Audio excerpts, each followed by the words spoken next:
Welcome to today's video. Today's video is the green egg. I came out here to clean the green egg. We got a 60th birthday party coming up. We're gonna do 22 pounds of beef loin on the green egg. So we figure we give it a good cleaning. We give it a good cleaning only to discover we've got some faulty parts. So now I can't find anywhere online or any websites or anything that tells me how to fix this. So this video is to be the reference for anybody else that needs to fix a green egg. So we ran that green egg up like 700 degrees to clean it all out, scrape all the ash out, clean up the best we can. We come up, we got the grill plate now. The grill, this is cast iron. I guess they sell an updated model, is better. This is from 2005, so this has had a lot of use. I really can't complain, but our grill grate needs some help. Also, our firebox is just lined with cracks. So since we've got this far apart, we're gonna go ahead and replace this. Believe it or not, the local Ace Hardware has this fire ring, the firebox, the grill grate, and we may put ourselves a new felt gasket on here because there are a couple of gaps, and there's a gap up here on the top. I'm not gonna worry about the gasket, but I'm gonna buy it because Murphy's Law says if I don't buy the gasket, I'm gonna screw it up and I'm gonna be running out to buy the gasket. So this fire ring has to come out first before I get the firebox out. This is the green egg ash sweeper. And all I'm going to do is run this around the ring of this fire ring and pull out what I can. Because there's a lot of charcoal in here, there's wood chips in here. I'm just going to keep breaking loose what I can. And I've been going around this for about a half an hour already. And now that fire ring is loose. You can hear it wobbling now. The fire ring's loose, so we can hear this wobble. Now that I got this loose, I'm going to take the lid off to make my job way easier. There's 4 bolts that hold this lid on. We've got bolt 1, bolt 2, bolt 3, and bolt 4. When the lid's all the way open, these springs are loose enough I don't have to mess with them. I like that. Springs can be dangerous, although these probably aren't, but the less I have to mess with a spring, the better off I am. Let's take the lid off. I'm 60 years old. I've heard of the multi-wrench before, but I don't know anybody that's even owned one of these. But guess what? I gotta take that back now. I've got me a multi-wrench.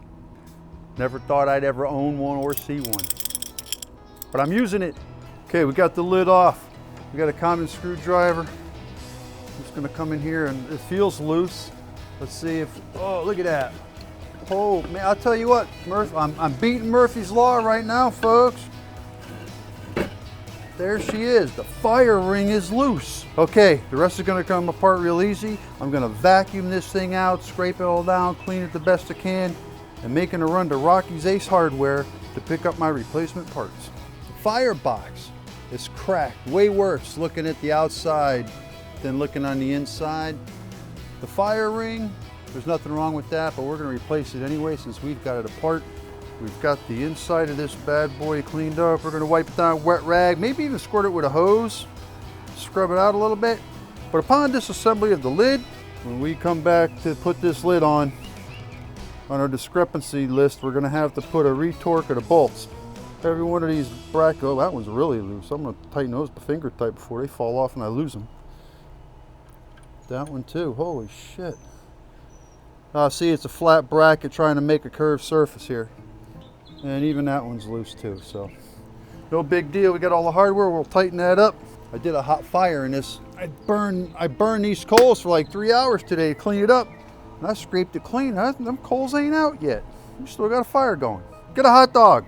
All right, so far so good. So after moving this firebox around, it finally just broke into 3 pieces. And I'm like, no big deal. I went online and I'd ordered everything from Ace Hardware. Everything's in stock. I've got curbside pickup this afternoon. I'm golden.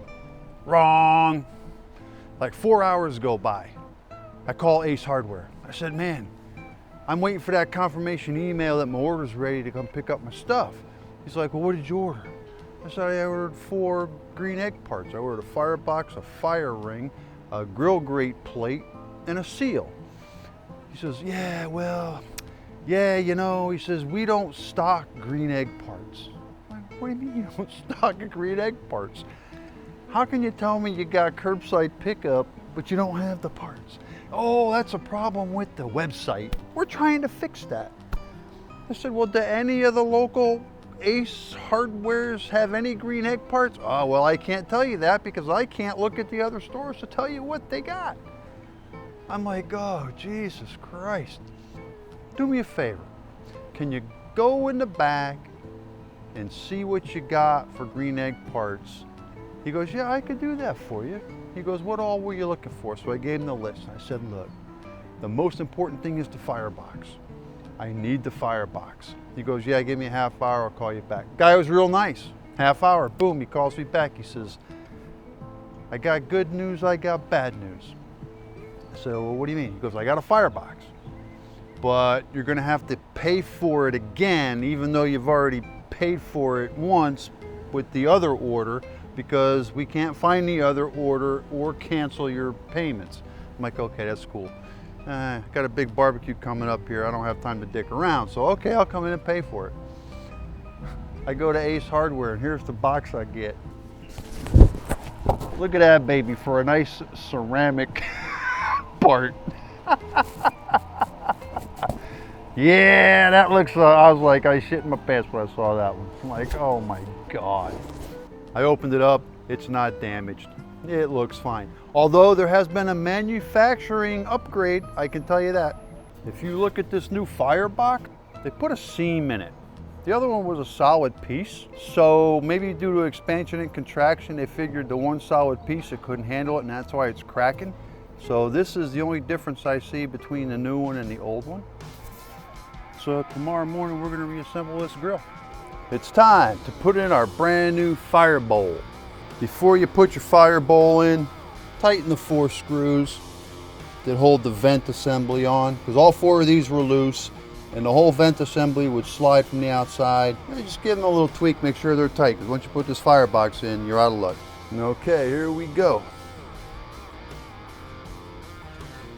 Just don't drop that baby. Now we're gonna line up the opening in the fire bowl with the opening in the green egg. So this slit is right in the middle of this opening. So we're gonna line that slit up with the center of our hole right here. Just gonna look at it from the top. And middle's right about, looks like the middle looks right about here. That looks good. There's a lot of slop in this left to right, so I'm just gonna try to center it the best I can. Making sure I keep that slot in the right spot. I say that looks pretty good. I got about the same amount of gap with my finger all the way around. Now we're going to put the fire ring on. The fire ring has a curved surfaces on the top. And if you can't remember which is the top, this ring is tapered. Let's see, that doesn't look like it fits real good. Looks like that bowl's got to come this way. Fire bowl's got to come this way a little bit. Actually, that looks pretty darn good right there. The slot is still lined up with the center of the vent. That looks good. We got to get our grate. We'll put our crappy grate back in there because nobody's got one, and I can't get one till after the big barbecue. So we're gonna deal with this till we clean. The next time we clean it, we'll change the grate. We're all set. That's ready for charcoal in the bottom. Now we're just gonna put the lid on. The lid weighs a ton. Don't get a hernia. Just set it up there, get it nice. Try not to drag it all over that gasket. Wouldn't want to booger that up. I don't want to booger that up because I don't have a new gasket. So I'm still avoiding Murphy's Law. Because my ass is sticking out, it can still be bitten. So just get your lid situated to where you can almost get these on, and we can fine tune it from here, and we'll get all the hardware bolted on and lined up. If you can't get these 2 holes to line up, you can always loosen either these or the one on the lid. It'll go right in, and then we'll come back once everything's up and aligned, we'll snug it together. You got that one.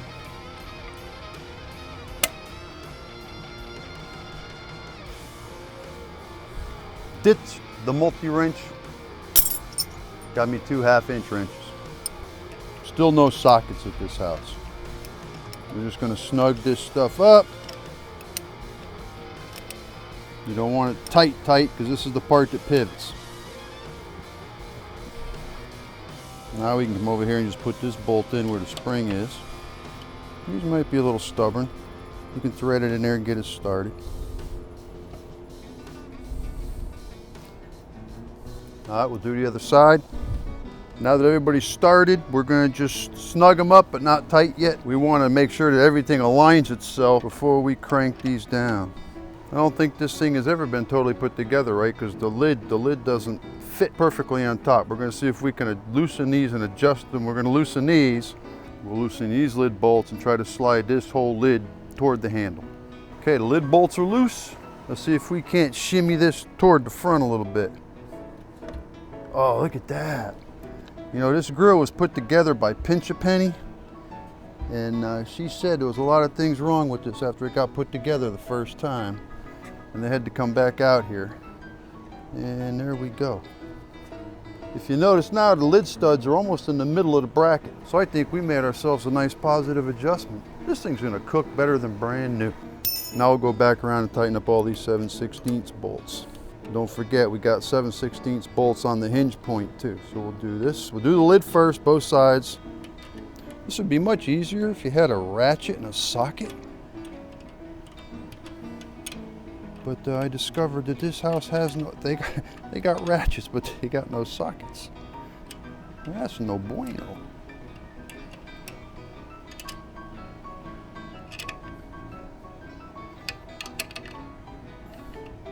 Might as well check all, oh, look at these babies are even loose. Don't forget those.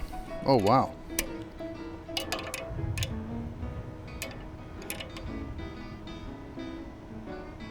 Okay, all the 7/16 are retorqued.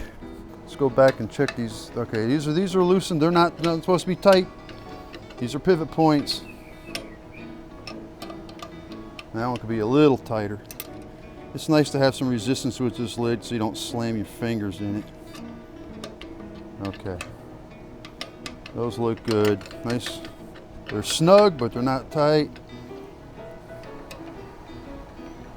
This one could be a little tighter. Got a bit of a gap in there. Oh, this lock nut doesn't work like it's supposed to. While we're at it, we're going to give her a new thermometer too. The old thermometer, it ratchets as it goes up the scale. That's an indication. It might not be indicating correctly. You know, you could put it in boiling water, see if it reads right on 210, 212, but why do that? That thing is old. It looks beat anyway. We're going to give her a nice new upgrade to a one that goes to 900. Just like the volume on your stereo. Might as well, instead of getting one that goes to 10, get the one that goes to 11. Remove the safety tip. Don't poke your eye out, kid. It's got a nice thermal gasket on there, silicone thermal gasket. There we go, ready for action. I have defeated Murphy's Law. I got the green egg rebuilt, put back together before the thunderstorms come this afternoon, because the big cook is tomorrow. We got 3 7-pound beef loins, 24 lobster tails, and we're gonna have ourselves a feast tomorrow. We were dependent on the green egg, and I didn't drop the ball. And we're also going to try out this Egg Genius. I have a Reattach, and that electronic temperature control is amazing. You can go to sleep overnight while that thing cooks for you. Well, this gives the green egg the same opportunity. We're going to try this tomorrow. This green egg hasn't breathed properly in probably a couple of years. There was so much ash in this thing, it was incredible. It's in the high 80s, low 90s today, but the prediction for tomorrow is heavy thunderstorms today, overnight, tomorrow hot and steamy. Well, I hope this helps you out with a green egg, because this thing was so caked with baked stuff, I did not know how it came apart. It comes apart real easy. Be careful of the ceramic, and the lid is one heavy mofo, so be careful with that. When I took it apart, I had the lid open, but I couldn't put it back together with the lid open, because when you stood it up, it rocked back too far to get the springed arms on it, and you couldn't pull it up and put the bolt in at the same time, unless you had 2 people. Well, cheers with an icy cold Stella Artois, because holy shit, it's mighty hot.